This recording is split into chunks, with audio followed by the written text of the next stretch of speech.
구독, 좋아요. 예, 1부 시작하겠습니다. 박상규 시사평론가님 나오셨습니다. 어서 오십시오. 안녕하세요. 예, 네. 예우 문제 먼저 이야기를 해보겠습니다. 초대 기계산처 장관으로 지명됐다. 여러 소식들이 들립니다만 일단 그 문제부터 어떻게 보셨어요? 제가 기자 생활을 한 35년 넘게 했지만 그 전부터 이제 저는 또 책이나 기록을 통해서도 봤지만 한국 정치사에, 한국 현대 정치사의 최악의 정치적 변절이다. 더 이상의 용어가 잘 생각이 안 나요. 그러니까 이제 우리 옛말에 곡학아세다.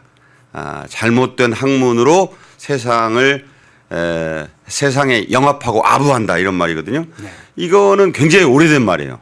중국 고전에서부터 나왔고 거기에 해당되는 사람들이 아주 여럿 있었습니다만 현대 정치에 와서 이 정도의 그 손바닥 뒤집기가 있었는가? 저는 조심스럽지만 우리가 흔히 을사오적이다 이런 말을 하잖아요. 하필 올해가 이제 다 며칠 안 남았습니다만 을사년입니다. 그런 점에서 보면 그야말로 이 1905년에 있었던 그 을사늑약 시절에 그 오적이 생각날 만큼 아니 이렇게 표변할 수가 있는가.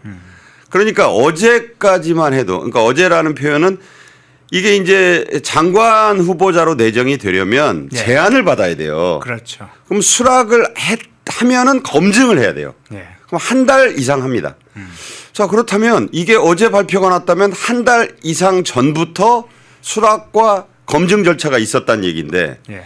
아니 그 기간 중에도 국민의힘의 서울 성동, 중성동 을 당협위원장으로서 활동을 천연덕스럽게 했어요.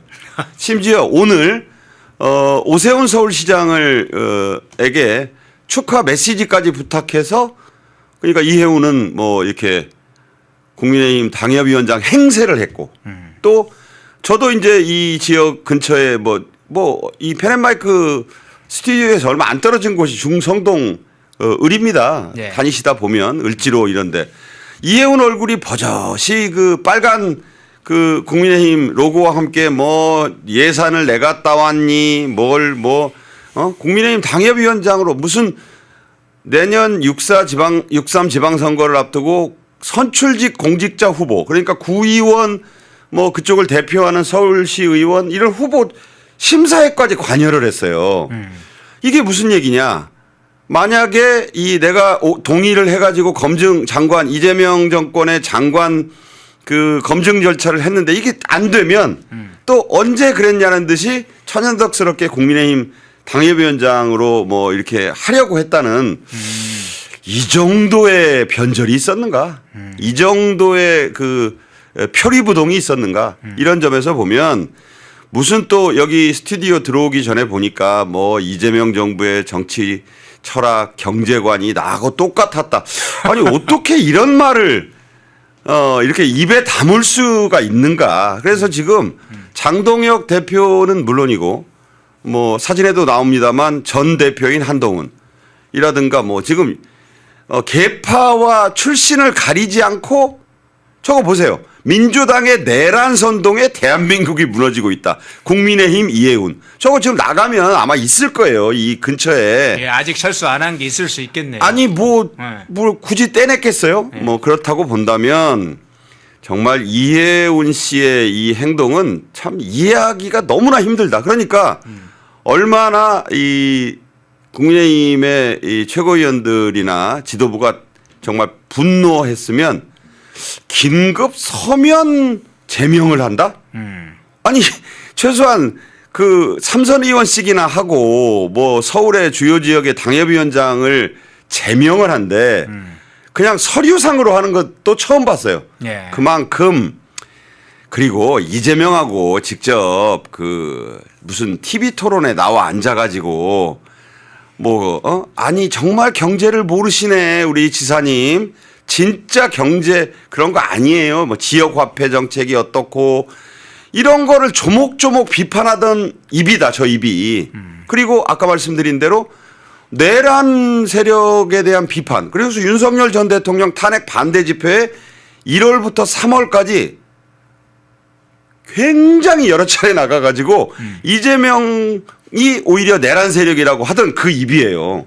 아니 좀 먹물 좀 들었고 무슨 미국에 가서 경제학 박사를 하고 또 그것도 서울의 요지 중에 요지인 서울 서초에서 보수당적으로 3번 배지를 단 사람이 그러네요. 어떻게 저렇게 할 수가 있는가. 그래서 정말 우리가 흔히 무슨 최악의 변절자를 얘기할 때 꺼내드는 그 이름이 있습니다. 물론 남성이네요. 네, 네. 이완용. 네. 그래서 저는 뭐 제가 조심스럽게 또 이 얘기하면 무슨 명예훼손이다 그럴까봐 그런 말이 나올 수 있는 지경 아니겠는가. 뭐 그렇게 생각을 하면서 정치를 하든 경제를 하든 최소한 자녀들에게 부끄럽지 않는 정치를 해야 되지는 않을까. 조상 부끄러운 건 그만두고 정말 저는 정말 역대급 이런 변절은 없었다 이런 생각을 하고 그다음에 지금 국민의힘 안에서뿐만 아니라 네. 민주당 안에서도 윤준병 같은 그 사람은 아니 무슨 내란 세력의 그를라고 우리를 지칭하고 윤석열 전 대통령에 대해서 탄핵 반대를 그렇게 목소리 높여 외치던 인사를 왜 우리가 초대 기획 예산처 장관이라는 중책에 써야 되느냐라고 반대하는 목소리가 있고 아마 그 목소리가 더 많이 늘어날 것이다. 조국도 굉장히 불편한 얘기를 하고 있어요. 네. 저는 정말 최악이다 이렇게 말씀드립니다. 예. 은사의원님, 박봉희님 후원 고맙습니다. 자, 그런데 이해운을 사실은 단 한 명만 초기했을까요? 그러니까 여러 가지 가설을 지금 좀 있으면 아마 취재가 이제 나올 것 같기도 한데 이해운 이외에 여러 사람들을 아마 좀 타진을 해봤을 것 같은데 그 중에 이제 이해운은 그래 초대 기획예산처 장관이라 생각하고 나한테 떡이 오는구나 이렇게 생각했는지 모르겠지만 여러 명 타진했을 가능성에 대해서는 어떻게 보세요? 제가 뭐 그 기밀 서류를 안 봤으니까 모르겠지만 네. 알려진 대로 이해운은 유승민계로 정치를 시작한 사람이고 저쪽에서 아마 이재명 정권에서 특히 이재명이 이게 매우 상징적인 자리거든요. 초대 기획예산처 장관이고 이재명 정권 뭐 기본소득 사회니 무슨 지역 화폐니 지금 확장 재정을 하려고 지금 뭐 모든 준비를 마치고 그 초대 그 수장으로 이해운을 불러다 쓰려는 이유는 그런 것을 보수 정권의 경제에 아주 그 핵심을 불러다 쓰는 게 최고로 좋겠다. 타격을 줄 수 있다. 우리가 너네의 경제 그야말로 코어 대들보 같은 인사를 빼다가 쓰면은 이게 지방선거에도 보수층 흔들기에도 좋고 뭐 무슨 이른바 화합 인사라는 그런 퍼포먼스용으로도 좋고 이렇다고 보면 저는 이해운은 퍼스트 초이스 이른바 원픽은 아니었을 것이다. 그렇게 봐야 돼요. 왜냐하면 뭐 이해운이 뭐 여러 가지 뭐 미국서 경제학 박사도 따오고 KDI 연구원 출신으로 사실 뭐 과거 이해회창 총재가 3명의 그 당시에 인사를 영입할 때 여성 3인방이 있었죠. 예. 나경원, 그다음에 이해운 그리고 조윤선 물론. 근데 이제 그때 동메달증으로 해서 이해운을 KDI 연구원 때 빼온 거예요. 그렇게 보수 정권의 혜택을 입었는데 이해운은 사실은 아까 말씀드린 대로 유승민계로 정치를 시작한 데다가 이번에 아마 정치권에서는 저 소식이 일요일 날 오후에 보도되면서 여러 사람들하고 저도 얘기를 나눠봤는데 원픽은 유승민 아니었겠느냐. 유승민도 관심을 뒀을 것이다. 아니요, 뭐 저는 원픽이었다고 봐요. 왜냐하면 유승민을 땡겨오면 이재명 입장에서는 이게 정계 개편까지도 염두에 둘 수 있는 그림이거든요. 큰 그림이 그려질 수 있다. 그런데 모르겠어요. 이거는 확인을 더 거쳐봐야 되는 내용이지만 유승민 정도는 아마 본인이 그래도 최소한의 양심, 최소한의 지각, 양식은 좀 있었을 것 같다. 내가 어떻게 그래도 아무리 좀 각을 세우고 하지만 나도 보수의 밥을 먹은 사람인데 내가 그런 제안에 응하겠느냐. 내가 그래도 을사오적이 될 수는 없다라고 거절을 했을 것 같아요. 제가 보기엔. 제 생각입니다. 이건.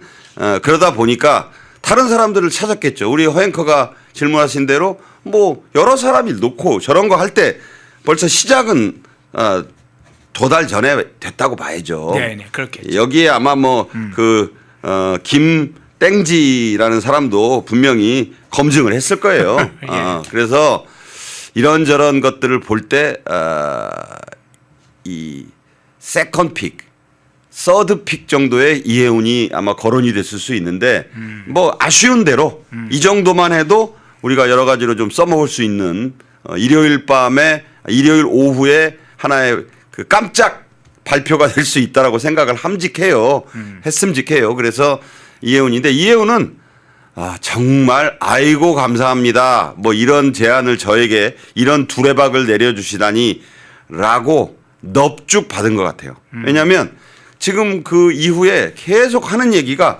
뭐 이재명하고 경제 뭐 정치적 철학이 똑같았다는 둥. 네. 아니 근데 이게 사람이 말을 뿌려놓은 말 씨앗들이 있거든요.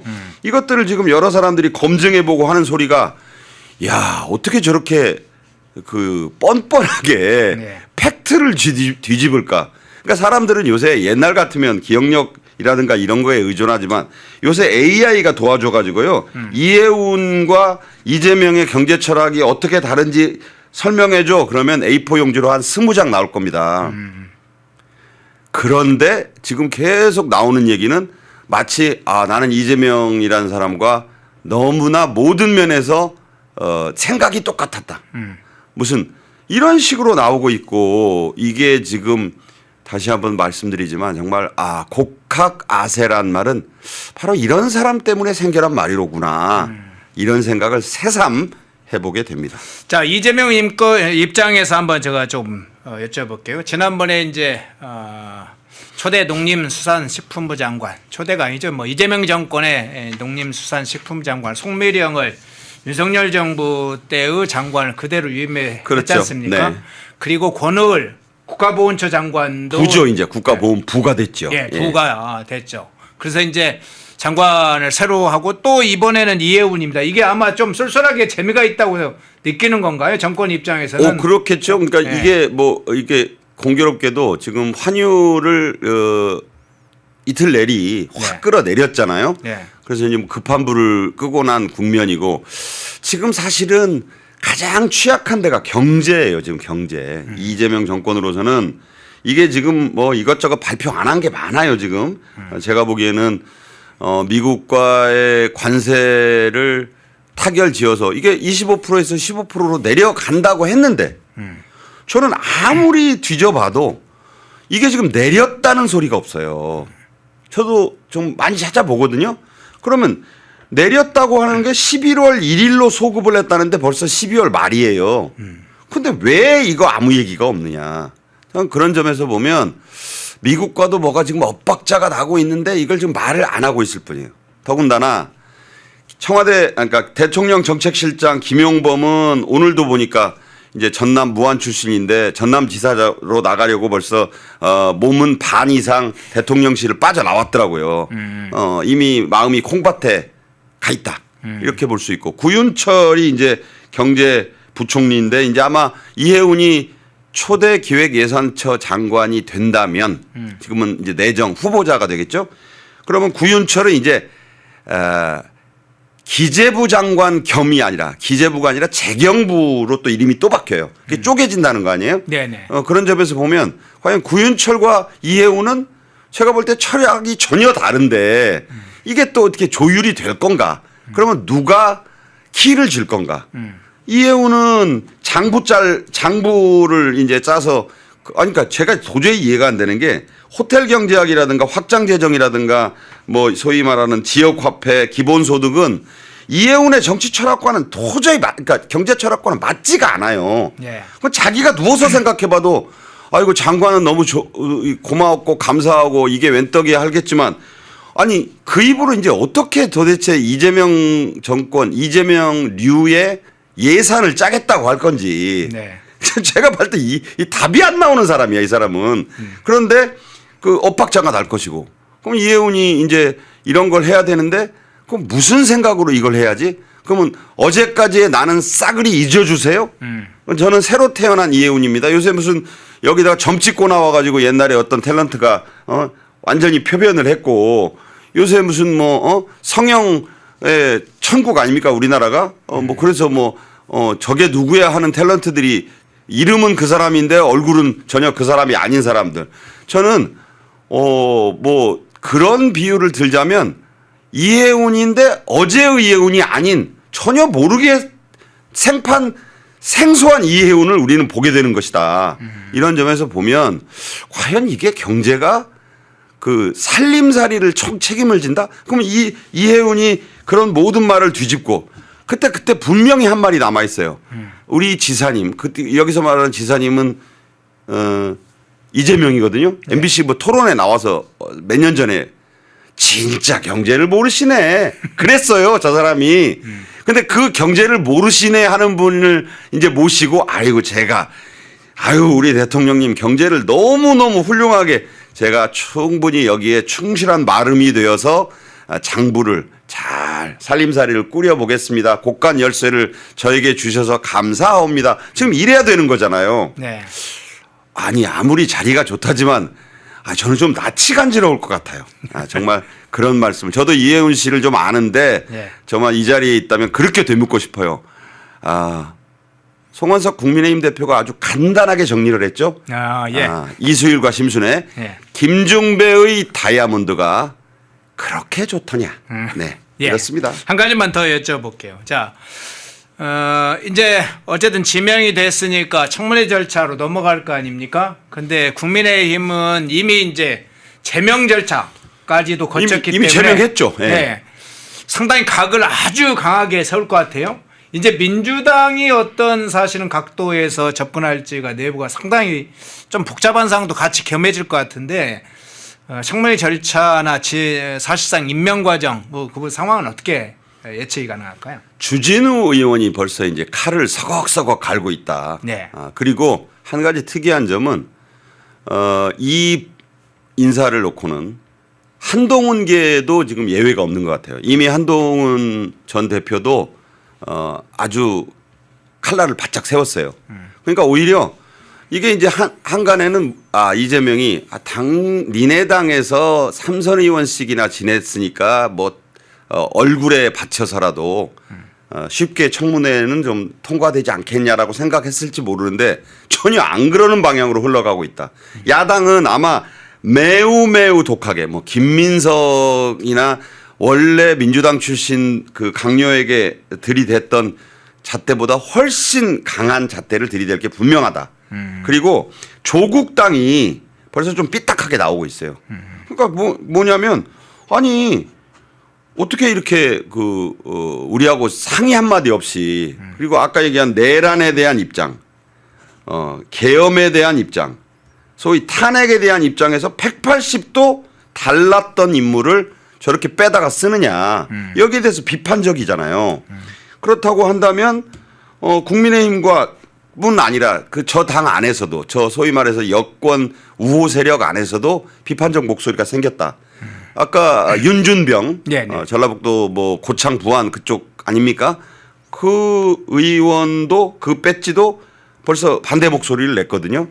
그렇다면 훨씬 험난하지 않겠는가? 저는 오히려 아이고 아는 사람들이 무섭네 소리가 나올 것 같고 친정이라고 부르기도 민망한 데서는 아마 차근차근 쉽지 않을까. 그리고 거기에 대해서 당연히 대답할 의무가 있다. 장관이 혹시 뭐 의석이 많아서 되더라도 아마 너덜너덜하게 그 자리에 오르지 않겠는가. 저는 그렇게 생각합니다. 예. 자, 이외 문제 먼저 다뤄봤는데 3부에서 한번 조금 더 다뤄보는 걸로 하고 다른 주제들 좀 중요 주제를 한번 넘어가 보겠습니다. 쿠팡 문제 새로운 국면으로 진입을 했습니다. 초기 상황과 좀 달라지는 상황이고 정부에 사실상 좀 맞짱 뜨는 격으로 지금 쿠팡이 나서기도 하는데 그 장면 한번 살펴보겠습니다. 지난 25일에 쿠팡이 유출자 조사 결과를 발표를 했었죠. 3,370만 개가 유출된 게 아니라 실제 유출된 거는 3천여 개 정도다. 접근 키로 가능한 게 3,370만 개였지만 실제로 유출된 건 3천여 개다 이렇게 발표를 했었고, 유출자 조사 결과와 PC 노트북 관련된 자료들 정부와 수사기관에 제출했다 이렇게 발표를 했었죠. 그 후에 정부가 반박에 나섰습니다. 셀프 조사였다. 그런데 또 다른 장면이 지금 터졌습니다. 26일 날 이제 바로 그 26일 날 다음 날 쿠팡이 아니다, 정부의 지시하에 또는 정부와 업무 협조하에 여러 조사가, 유출자 조사가 이루어졌다면서 날짜별로 공개를 했어요. 그리고 그 과정에 일부가 이제 상위 확인되고 있는데, 먼저 잠깐 영상 보고 오겠습니다. 쿠팡은 몇 주간 매일 정부와 긴밀히 협력하며 진행한 조사였다고 강조하며 구체적인 날짜도 제시했습니다. 지난 9일 정부가 정보 유출자와 접촉할 것을 제안해 14일 쿠팡이 유출자를 처음 만났으며, 이틀 뒤 유출자의 데스크톱과 하드디스크 드라이브를 회수해 정부에 제공했다고 주장했습니다. 이후 인근 하천에서 유출자의 노트북을 인양했다며 그 근거로 동영상도 공개했습니다. 12월 18일 정부 민관합동조사단 보고자료라는 자막이 달린 영상엔 하천에서 잠수부가 가방을 건져 나오는 모습이 짧게 찍혀 있습니다. 쿠팡 로고가 적힌 가방 안에 노트북과 벽돌 등이 들어있는 사진도 공개했습니다. 쿠팡은 정부가 모든 증거를 경찰에 제출하도록 해 이에 협조했고, 정부의 관련 경과에 대한 상세 보고서까지 제출했다고 덧붙였습니다. 예. 셀프 조사는 아니다. 정부와 협조를 해서 또는 정부 지시하에 진행이 됐다까지 일부가 공개가 됐는데, 이 상황 어떻게 보셨어요? 저거 보세요. 예. 그림 보면은 뭐 영화 보는 것 같지 않습니까? 예. CSI 보는 것 같아요. 벽돌이 보이잖아요. 그래서 거기 벽돌을 넣어서 이 증거인멸을 하기 위해서 하천에다 던졌는데, 그걸 잠수부가 가서 꺼내오는 거를 지금 SBS가 자세히 그림과 함께 보도하잖아요. 네네. 자, 이런 보도가 이루어지려면 이건 협조가 있어야 됩니다. 정부 당국이 이런 거를 다 좀 알려줘야 되는 거예요. 저걸 무슨 수로 SBS가 확보합니까? 제가 왜 이런 말씀을 드리냐. 자꾸 정부 그러는데 저 정부가 사실은 국정원이에요. 네. 지금 국정원으로 밝혀지고 있어요. 아니 그러면 쿠팡이라는 한국계 미국인 오너가 가지고 있는 회사에서 벌어진 이런 정보 유출 사태를 경찰이 수사하잖아요, 지금. 근데 왜 갑자기 국정원 이름이 나오죠? 국정원은 뭐 하는 곳입니까? 국가정보. 원래는 대북정보가 주 업무였는데, 요새는 이제 대북정보는 남북 화해 분위기인지 뭐 이런 것 때문에 거의 뭐 북한 간첩 잡는 곳은 아니잖아요. 그렇다면 오히려 정보 중에서도 해외 정보를 다루는데, 네. 여기에서 생각나는 게 바로 트럼프 대통령 1기 때의 그 백악관 국가안보보좌관 네. 그 오브라이언이라는 사람이 며칠 전에 허영크하고 저도 이 얘기를 다뤘습니다만 강력히 비판을 했잖아요.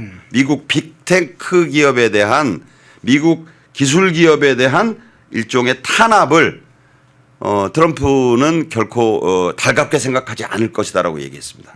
자, 이 부분이 연상이 나는 거예요. 이 사태에 국정원이 개입하고 있구나.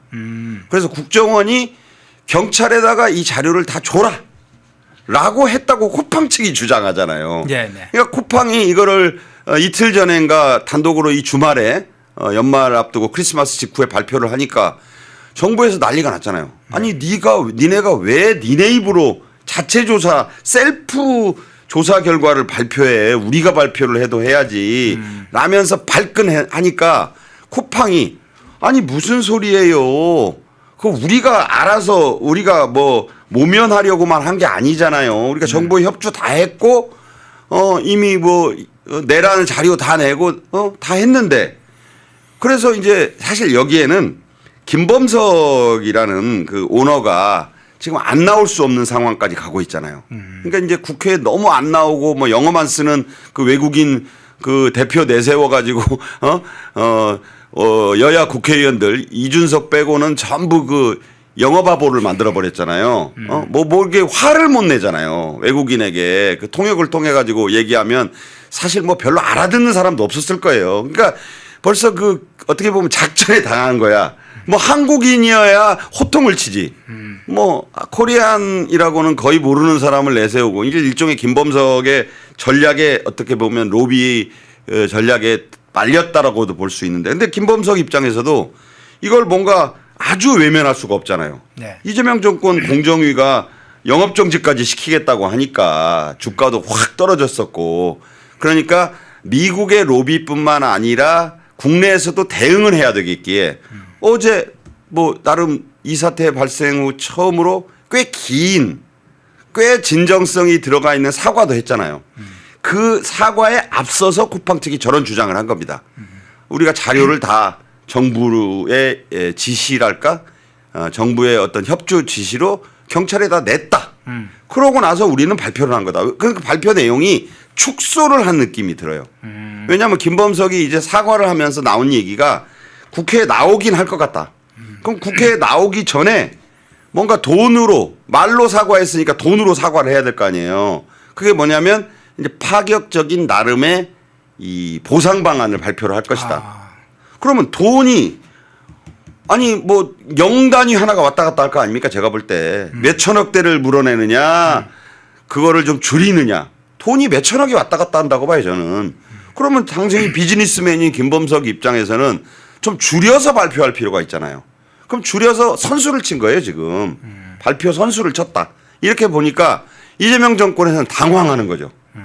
아니 왜 니들 마음대로 발표하냐고 라고 이제 지적을 하고 나오니까, 아니 우리가 마음대로 발표한 게 아니라 이러이러하게 이재명 정권 정부 당국의 협조를 다 해주고 우리 조사한 거죠. 그래서 3천만 개가 3천여 개로 동급을 한 거예요. 왜냐하면 생각해 보세요. 3,700만에게 정보가 유출됐다는 것과 아니 3천여 개로 하면 몇 분의 1이 줄어드는 겁니까? 예. 그러니까 이거는 쿠팡의 치열한 어떤 머리 싸움. 그러니까 얘기하자면 쿠팡이 뭐 김병기 보좌관들도 2명이나 뭐 대관 임원으로, 조금 이따 김병기 얘기하겠습니다만, 근데 또 김병기가 그 사람들 자기 말 안 들었다고 해서 또 뭐 불이익 주고 뭐 이런 얘기 나오잖아요. 예. 그러니까 쿠팡 측에서는 국회 이 의원들 뭐 여당 실세들에게만 로비를 해서 될 일이 아니구나. 그래서 미리 오브라이언 등의 미국 측에다가 그보다 훨씬 많은, 뭐 제가 보기에는 수십 배 되는 돈을 이미 로비를 했기 때문에 쿠팡과 이재명 정권의 치열한 머리 싸움의 결과다.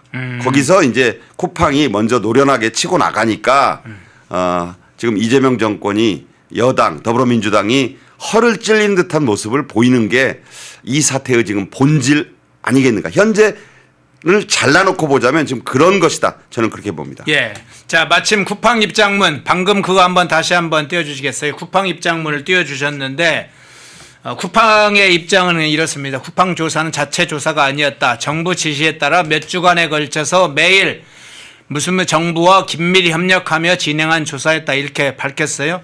그 정부기관이 어디냐라고 하니까 이제, 뭐 경찰도 우린 아니야. 과기부도 우린 아니야. 라고 했는데, MBN에서 지금 이걸 밝혔었죠. 아까 박상규 평론가님께서 국정원 딱 찍어주셨는데, 현재까지 이제 다른 기관이 추가적으로 있는지는 더 확인해 봐야겠습니다. 현재까지 확인된 건 국정원이다 그런 얘기인데, MBN의 단독 보도 그 잠깐 한번 볼까요? 예, 그 한번 MBN의 영상 한번 보겠습니다. 쿠팡은 오늘 낸 입장문에서 몇 주간에 걸쳐 매일 정부와 긴밀히 협력하며 라는 표현과 정부 지시에 따라 라는 표현을 썼습니다. 하지만 여기서 말하는 정부가 어떤 기관인지는 정확히 밝히지 않고 있습니다. 현재 쿠팡의 정보 유출 사건과 연관된 정부 기관은 과학기술정보통신부 장관이 팀장을 맡고 있는 범부처 TF와 민관합동조사단, 경찰 등입니다. 하지만 그 어떤 기관도 쿠팡과의 공조 사실을 부인하고 있습니다. MBN 취재 결과 쿠팡과 공조하는 기관은 국정원인 것으로 파악됐습니다. 국정원 것으로 파악된다. 추측이 아니고 파악됐다. 확인했다. 이렇게 지금 MBN에서 단독 보도를 했고 그 추가적인 소식도 계속 알려지고 있습니다. 국정원에서도 부인하지 않았습니다. 부인하지 않았고 다만 지시 형태는 아니었고 그냥 업무와 관련한 협의를 한 것이다. 이렇게 국정 관계자가 밝힌 바도 있는데 지금 쿠팡 측에 의하면 지금 최소한 9일부터 지금 국정원에서 유출자를 만나라. 이렇게 사실상 협의 형태의 지시를 했다는 것이고 그게 쭉 이어져서 잠수부 투입 문제나 포렌식 문제나 경찰의 관련 자료, 장치, 진술서 이런 걸 다 제출하고 하는 것도 국정원과 협의하는 과정이 있었다. 이걸 좀 확인해 준 거죠. 그 부분이 아까 이제 평론가께서 얘기해 주셨는데 국정원이 왜 이렇게 깊숙이 개입했는지 이번 여러 가지 생각을 안 할 수가 없네요. 다시 한번 말씀드리지만 예.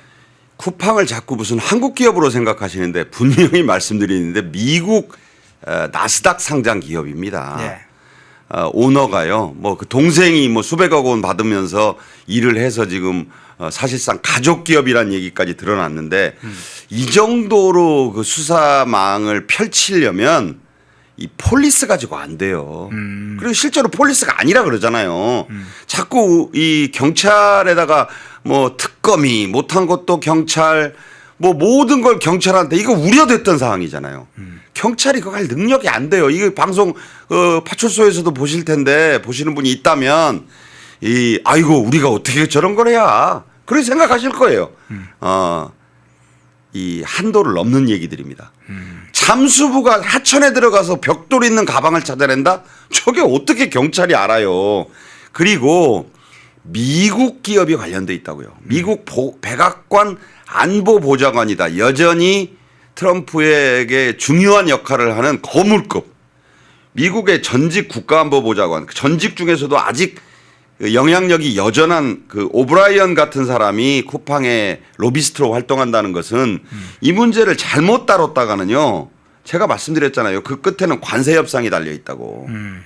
미국 빅테크에 대한 규제라고 만약에 미국 연방의 무슨 위원회라든가 그쪽에서 결정이 나잖아요. 예. 이재명 정권의 관세 협상은 도루묵돼요. 이거 어마어마한 얘기가 되니까 이게 이걸 소위 다룰 수 있는 규모가 경찰의 범위를 이미 넘어섰고 무슨 과기부에 뭐 아까 말하는 무슨 TF니 그 과기부는 이런 일을 하는 데가 아니에요. 그냥 기술적인 것만 다룬다고요. 그다음에 무슨 위원회 이런 데서 할 수 있는 일이 아니다. 그러니까 아마 MBN도 냄새가 나니까 취재를 해본 거고 적어도 MBN 정도 되는 매일경제가 뒤에 있는 저 언론사가 국정원으로 파악됐다 그러잖아요. 네. 아니 파악이라는 거는요 언론 용어로 확인됐다는 소리예요. 그러지 않고 저렇게 함부로 얘기할 수 있습니까? 게다가 지금 허앵커도 확인해서 말씀했지만 국정원이 이거 아니라면 이종석 가만 안 있어요. 어딜 감히 국정원을 이 위대한 통일 사업에 협력 사업을 하는 우리 국정원을 이런 수렁으로 끌고 들어가냐고 벌써 난리 법석이 나고 뭐 이들 잘하는 거 있잖아요. 허위 조작 정보 이미 통과도 됐어요. 대통령 공포는 안 했지만 명예훼손 뭐 사실적시 명예훼손부터 난리 법석이 났을 텐데 말 않고 있잖아요. 이게 뭡니까 영어로 NCND 확인도 부인도 하지 않고 있는 겁니다. 맞다는 얘기죠. 그래서 이 쿠팡 문제는 절대 간단하지가 않아요. 길 가다가 쿠팡이라는 지푸라기를 하나 주웠는데 가다 보니까 점점 커지고 있어가지고 아이고 보니까 황소가 한 마리 걸려있는데 한 마리인 줄 알았더니 어마어마하게 걸렸는데 그 끝은 청와대에 가서 메어져 있는 거예요. 제가 이런 비유를 쓰는 정도로 이 문제는 간단하지가 않습니다. 김범석만 데려다가 김범석이 옆에 동네에 있는 청년이 아니에요. 그 무슨 동네 아저씨인 줄 아는데 김범석은 미국인이고 이미 미국의 트럼프 행정부에다가 거미줄 같은 네트워크 로비망을 깔았어요. 이거 다 뜯어내려면 아마 여러 가지 불협화음이 나면서 지금 경제가 불안해요. 환율 지금 뭐 눌러놨다고 그러는데 제가 보기에는 이거 일시적인 것 같아요. 벌써 들썩들썩합니다. 그래서 아니 이거 관세 협상 만약에 도루묵되면 어떡하려고 그래요. 내가 도루묵 된다는 얘기가 아니라 그 팩트시트 조항이 연관이 돼 있다니까요. 미국 빅테크의 이익을 훼손한다고 판단이 내려지면은요 원점으로 갑니다. 원점으로. 부대 조항이 딱 있어요. 결코 이건 국정원이 누구한테 보고하겠습니까? 국정원은 이재명한테 직보하는 기관이에요. 대통령실까지 다 알고서 추진하는 거다. 이 각도가 무슨 경찰, 무슨 더불어민주당 여기에 그치는 그런 규모의 사안이 아니다라는 점을 다시 한번 말씀드립니다. 그러면 지금 마지막 얘기해 주신 부분이 상당히 조금 다시 재론이 될 가능성이 있겠네요. 국정원이 개입을 했다 하는 것이 확인되는 순간인데, 그러면 뭐 국정원 직원의 개인 일탈이라고 볼 수 있는 사안이 아니기 때문에 지금 이제 여야가 30일, 31일 내일과 모레 이틀간 또 쿠팡 청문회를 예고를 하고 준비를 하고 있는데, 자, 이게 국정원 직원 혼자 알았겠냐? 다 그 내부의 중요 사항들은 보고도 하고 협의도 하고 지시도 받고 했을 텐데, 이종석 국정원장, 이재명, 자, 이 사람들에게 보고가 됐지 않았겠냐? 이거 당연히 나오겠네요. 그럼요. 국정원 일개 직원이 어디다가 감히 저런 사안을 손대겠습니까? 네. 이거는요, 도저히 무슨 국정원 직원이 어떻게 무슨 얘기만 나오면 일탈 얘기를 하는데, 그거는 어디 연말에 술 먹고 국정원 직원이 어디 가서 음주운전하다 걸리는 게 개인 일탈이고요. 네. 이런 건 도저히 그런 사안이 될 수가 없어요. 그리고 김범석은 교묘합니다. 대단히 교묘하기 때문에 아까 얘기가 착착착착 지금 돌아가고 있잖아요. 먼저 사과를 한다. 3,000명으로 축소 피해 사실을 먼저 까므로써 정부를 당황하게 만든다. 그다음에 지금 수십 명, 미국까지 합치면 수백 명의 변호인이 붙어 있다고 봐야 됩니다. 이거 돈 몇백억 원을 아끼는 게 나아요? 1,000억 원을 아끼는 게 낫습니까? 변호사비 몇백억 원 쓰는 게 낫습니까? 제가 볼 때는 이미 쿠팡은 국제 변호사부터 시작해서 미국 조야, 한국은 사실은 그들에는 별로 이렇게 큰 뭐가 없어요. 왜냐하면 쿠팡은 지금 대만 진출이 더 핵심적인 사안이고 이미 글로벌 기업입니다. 뭐 여러분들이 문 앞에다가 뭐 주문만 하면 로켓 배송해주는 그런 무슨 동네 회사인 줄 아는데, 쿠팡은 그런 회사가 아니에요. 그러니까 자꾸 쿠팡을 너무 얕보고 달려들면 큰 코 다친다. 그런 점에서 국정원이 나선 것이고, 이 부분은 그런 정도의 자신감이 있으니까 쿠팡이 먼저 패를 던진 거다. 그리고 김범석도 대단히 정교한 시나리오에 의해서. 그러니까 지금 김범석 동생이 몇백억 원 월급 받으면서 쿠팡에 일을 했다는 거를 또 이쪽에서 공개를 하면서 지금 역공을 하고 있잖아요. 이건 국정원 정도 되는 데가 아니면 정보를 알 수가 없어요. 경찰이 이런 정보 못 알아냅니다. 국회는 수사권이 없기 때문에 더불어민주당 정보도 아니에요. 우리가 이 사안을 똑바로 바라보고 대처를 해야 될 것이다. 대한민국의 국익의 관점에서도 그렇다. 이 말씀을 드립니다. 하나만 더 그럼 쿠팡 관련해서 여쭤볼게요. 지난번에 이제 사건이 터진 이후로 계속 쿠팡의 주가가 계속 하락했잖아요. 그렇죠. 25일 날 발표 이후에 쿠팡의 주가가 뉴욕 증시에서 6% 넘게 급등을 했습니다. 네. 자, 그렇다면 쿠팡의 지금 상황에 대해서 미국 또는 이제 주식에 연동되어 있는 분들은 쿠팡에 관한 3,370만 정도의 유출 문제는 그것도 약간은 다시 봐야 되는 거구나. 쿠팡 문제에 대한 여러 가지 신뢰가 조금 회복됐다고 봐야 되나요? 어떻게 보세요? 그렇죠. 근데 쿠팡은 원래 무에서 유를 창조한 기업 아니겠습니까? 김범석이란 사람이 검은 머리 미국인인데 그 사람이 나스닥에 상장을 함으로써 수천억 원, 어찌 보면 연관 효과까지 보면 수조 원을 벌었어요. 거기에서 약간 흔들려 가지고 주가가 폭락했다 그러는데, 아니 방금 말씀하신 대로 또 급 반등을 했잖아요. 예. 그리고 이 문제가 지금 나는 주무대가 미국이라고 봅니다. 미국이 나스닥에 상장된 자신의 그 회사, 미국의 빅테크라는 말이 오브라이언 입에서 나왔어요. 그러니까 이 쿠팡을 미국이 어떤 식으로 이제 방어하면 대책이 없느냐? 메타, 구글, 아마존 같은 기업이다라고 하고 이거를 한미 간에 중요한 통상 현안으로 부각시키면 이게 국내에서 뭐 더불어민주당 의원들이 김범석 불러다가 앉혀놓고 당신 한국말 할 줄 아니까 똑바로 대답해 하고 질타해서 할 수 있는 문제가 아니에요. 사이즈가 커져버렸다 이미. 이 점을 잘 알아야 된다는 것이고 그래서 국정원까지 나선 것이다. 이거는 한 치 앞을 알 수 없는 대단히 영어로 말하자면 컴플리케이티드한 문제가 돼 있다. 컴플렉시티 한 문제가 돼 있다. 자꾸 영어 써서 죄송합니다. 이거 그냥 여러분 문 앞에다가 물건 떨어뜨려 주는 동네 회사 아닙니다. 다시 한번 말씀드립니다. 예. 오늘 동네 얘기. 그렇죠. 동네 아저씨. 아주 중요한 용어들을 많이 만들으셨네. 동네 아저씨가 아니다. 동네 그냥 회사가 아니다. 쿠팡이 어떤 기업인지 본질을 알아야 된다. 아는 부분도 굉장히 중요한 시사점을 주네요. 예, 쿠팡 문제 좀 다뤄봤습니다. 시청하시면서 보니까 좋아요를 아직 누르지 않은 분들이 많은 것 같습니다. 좋아요 꾹 눌러주시면 좋겠네요. 자, 김병기 문제로 한번 넘어가 보겠습니다. 아들 문제, 부인 문제 계속 터지고 있습니다.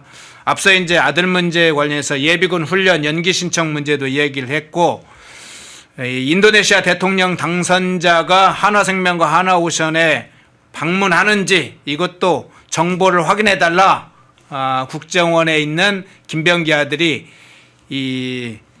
김병기 보좌진에 요청했다는 이런 사실도 계속 터졌는데 부인 사건도 계속 터지네요. 이제 업무 추진비, 구의 업무 추진비에다가 920호 아예 그냥 방을 만들어 가지고 거기서 지시를 하는 장면까지 계속 터져 나오는데 이 사안 상당히 심각한 상황으로 가고 있는데요. 어떻게 상황을 보십니까? 저 사진을 아주 펜앤드 마이크가 PD님들이 잘 갖다 썼는데 네. 딱 김병기 고민이 저거예요. 물러날 겁니다. 네. 왜냐하면 견디기가 힘들어요. 아까 쿠팡이 가족회사 동생까지 썼다고 얘기했는데 김병기는 이거 최악이에요. 왜냐하면 장남은 자기 민원을 보좌관한테 부탁하지 않나. 아니 국정원 직원 특혜 의혹이 있어서 국정원 다니잖아요. 네. 부자 국정원인데 근데 장남이 지가 알아봐야 될 거 국회 보좌관한테 얘기해서 당신이 좀 알아봐줘. 이거 산업이 아니에요?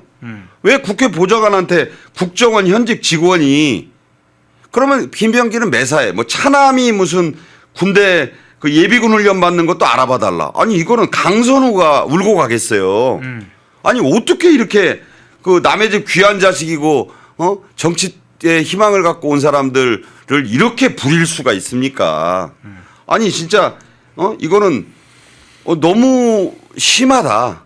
그러니까 국회의원 갑질의 끝판왕이 이미 됐고 거기에 지금 말씀하신 대로 부인 이 대단한 사람이더라고요. 예. 동작구 의회 부의장의 법카를 그냥 자기 카드처럼 썼어요. 280만 원을 껐는데 정작 그 부의장은 그 반도 못 썼더라고요. 그러면서 또 그 부의장이 했다는 내용도 공개가 됐잖아요. 아니 사모님이 여의도에서 많이 드셔가지고 민망하다. 왜냐하면 동작구 의회 의장이 동작에서 먹어야 될 거 아니야. 네. 근데 쭉 보니까 무슨 여의도 식당 무슨 여의도 여의도 그래서 그 부의장이 그런 말을 한 게 또 공개가 폭로가 됐지 않습니까? 내가 여의도 식당들 다 돌면서 알리바이를 다 맞추고 왔다. 아니 이게 뭐예요?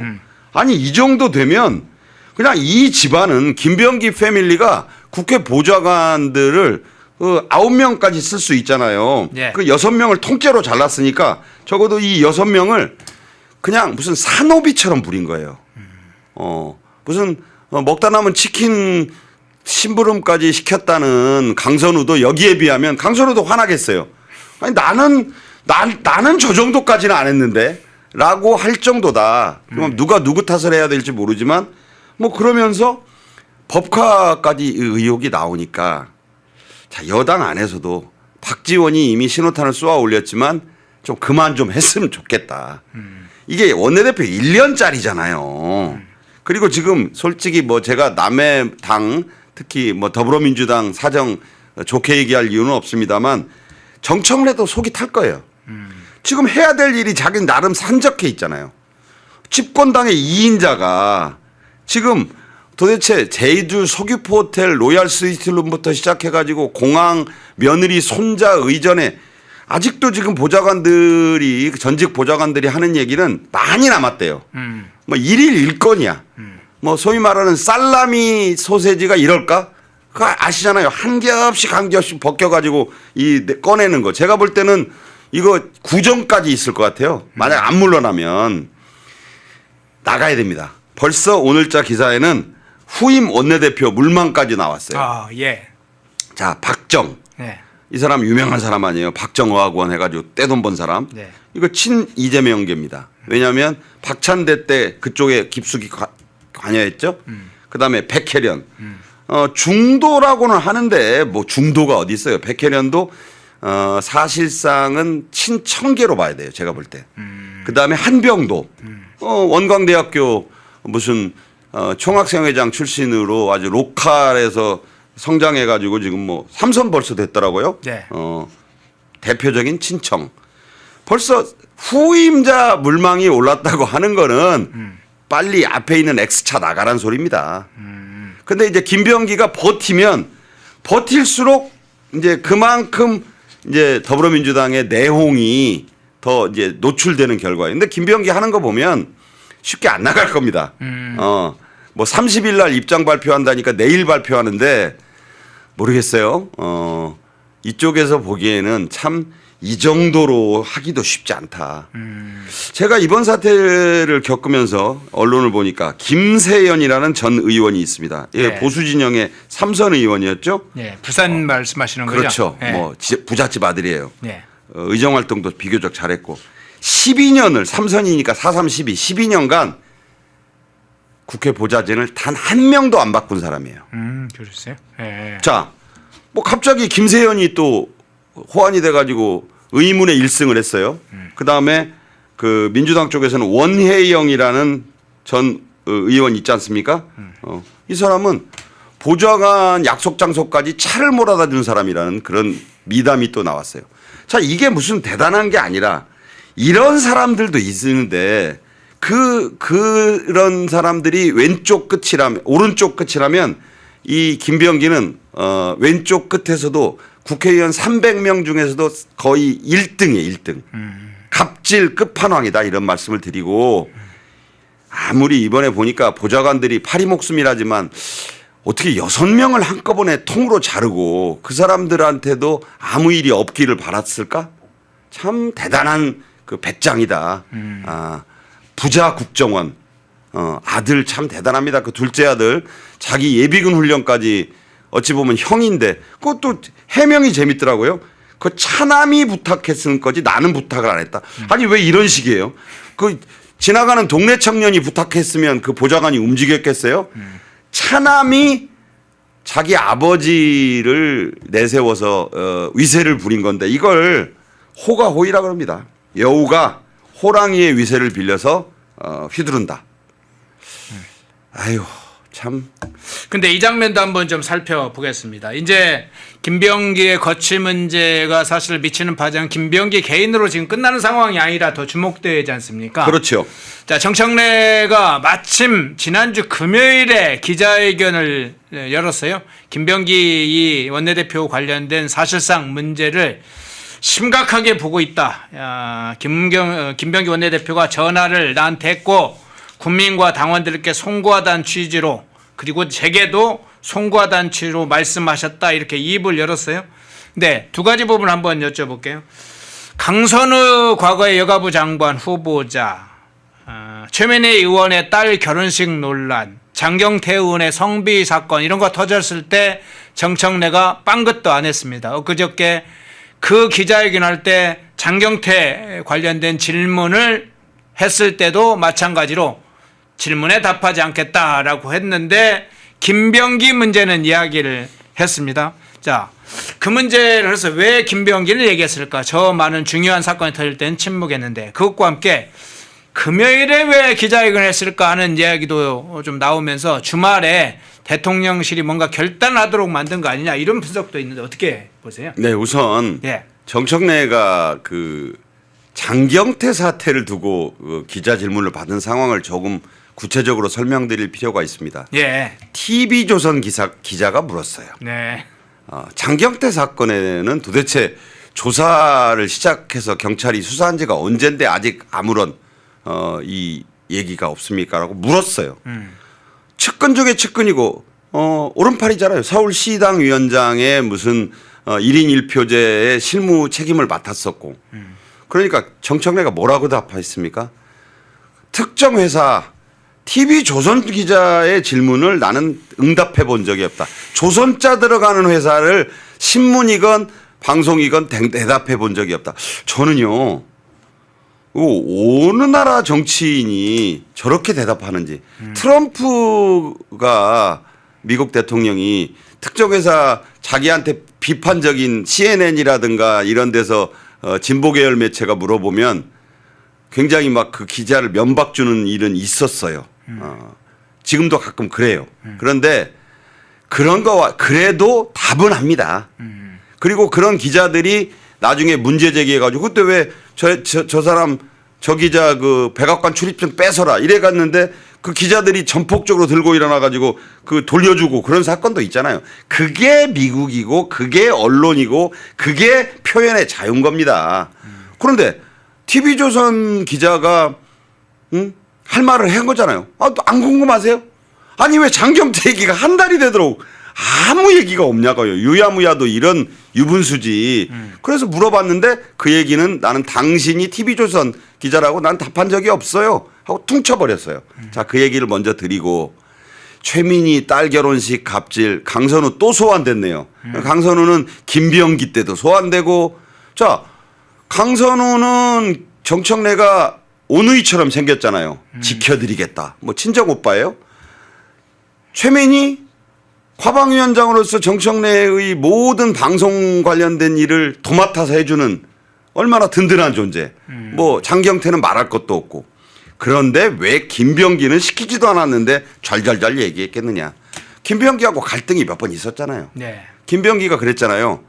정청래 보고 와서 대신 사과하라고 그래 라면서 기자들에게 화를 냈어요.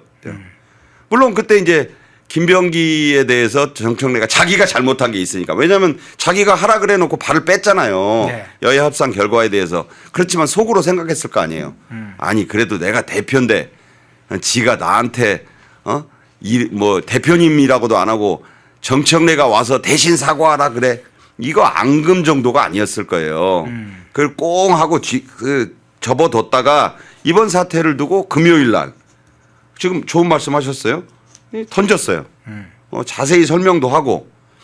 자, 토요일, 일요일 날 잘 생각해서 굳이 대통령실이나 혹은 뭐 이거 당 문제니까 전화해서 이제 물러나시오라고 안 하더라도 네가 좀 알아서 자진했으면 좋겠다. 그 사극에 많이 보시죠. 자진한다. 네. 스스로 자결해라 이런 얘기예요. 그러니까 차결이 뭐냐면 원내대표 그거 선출직이고 당신 아니라도 하겠다는 사람이 줄을 섰어. 그러니까 제발 당을 위해서 나를 위해서 좀 주말에 결단을 해줘. 김병기 결단 안 합니다. 왜 결단합니까?